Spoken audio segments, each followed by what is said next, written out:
fine. And he said, pull up the back of my shirt, and I pulled up the back of his shirt. He had some major lacerations, but nothing life-threatening, thankfully. And he's probably at the hospital right now getting stitched up. And the Weather Channel crew, we helped them carry up all their equipment and put it in their follow vehicle, and then we continued to chase. And in Oklahoma City, I mean, the flooding was horrendous, and we couldn't see anything out of the Dominators.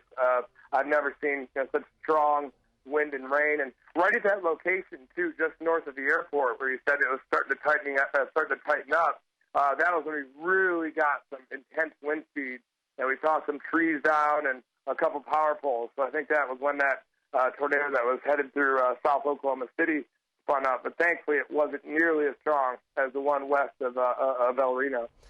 Was Mike Bettis in that truck when it was crushed? Do you know? I believe he was. Yes. Wow. I believe he was in that car, and they're definitely lucky. And the poor guy, But I came up to him, and he was totally calm. But I think a couple of his crew were a little shaken up. But they were okay, just minor cuts, and he had a little cut in his hand that might need some stitches, but he's okay, and I'm just happy he is. I mean, I've drawn blood on a Storm Chaser too, here and there, and the Dominator even early on, before we fixed the Lexan windows, and I totally understand the situation. But that's why Storm Chasers should stay back, and they're very unpredictable, especially these very strong ones, and catch people off guard. And thankfully, or I hope that there are no Storm Chasers that lost their lives during this situation.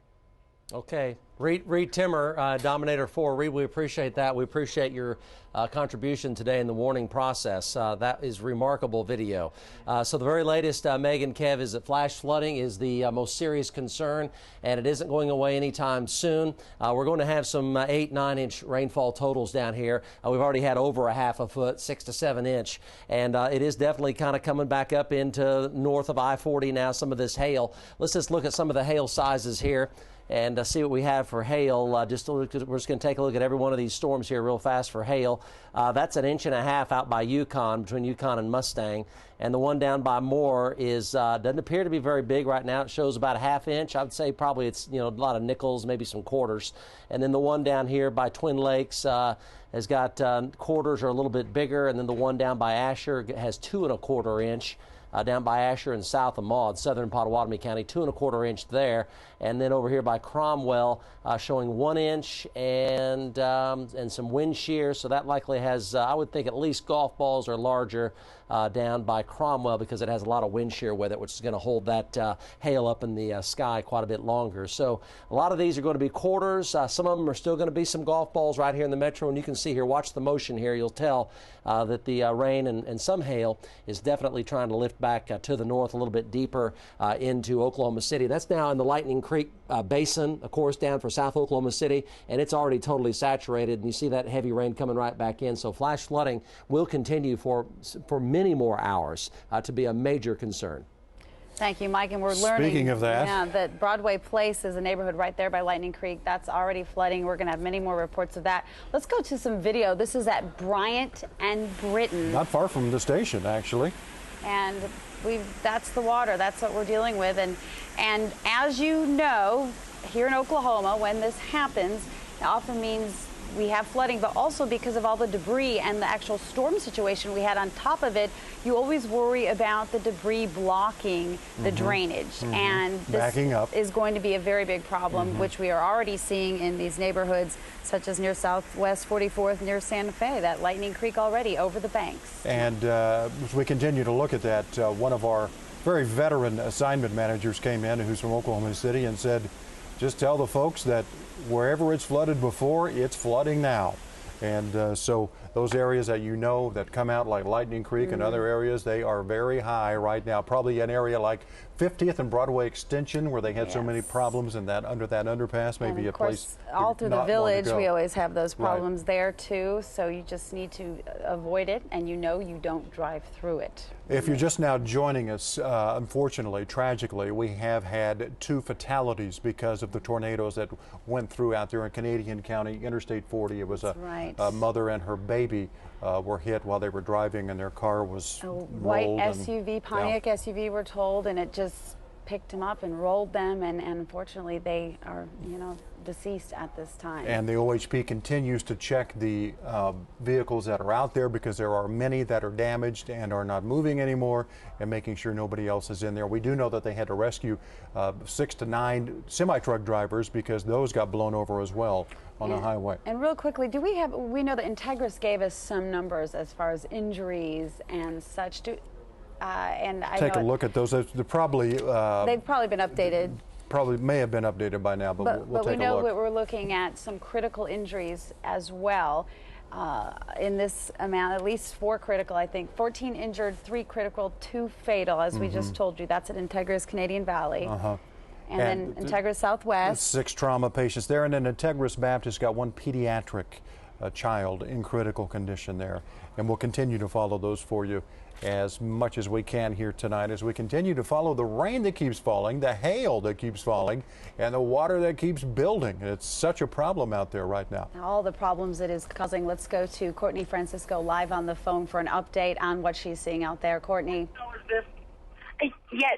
I cannot hear you. Can you repeat that? We were just wondering what you're seeing out there, what the situation is on the roads, and I know you were possibly talking to a resident of one of those homes that was destroyed.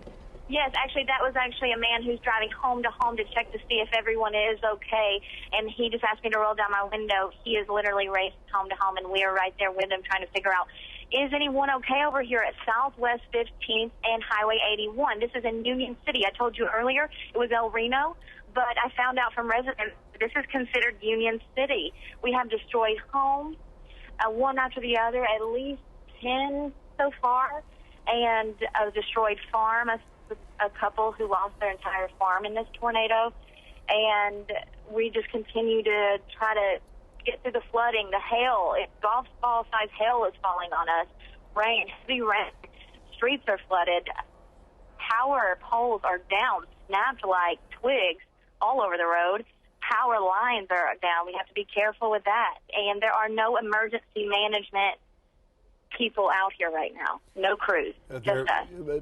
Because of the traffic snarls they had earlier, Courtney, having a hard time getting to some of those areas like where you're in right now. But I'm sorry, Kevin, you're helping Courtney by just reporting this, because that way they will have a better idea where they do need to go and what routes they need to take.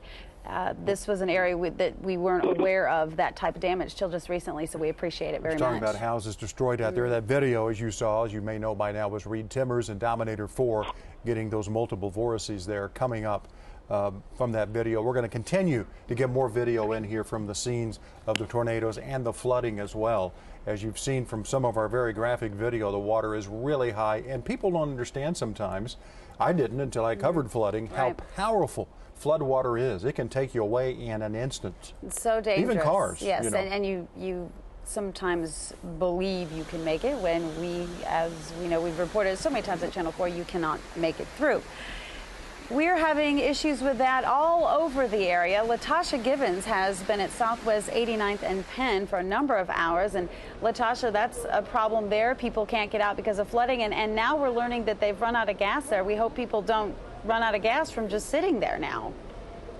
Well, Meg, good news on that front. I was just told by a store clerk they do have gas again. And as you can see behind me, there are a lot of people who are excited about that. There are people who were just sitting here waiting for more gas to come, and now they're filling up. And again, if you look behind me on this side, you can see lots of families who've been hunkered down here for the storm. They're having dinner. They're with their families, their children, and their dogs. I met a couple of people who had a very difficult time getting here. Joining me live is Katie and Gary.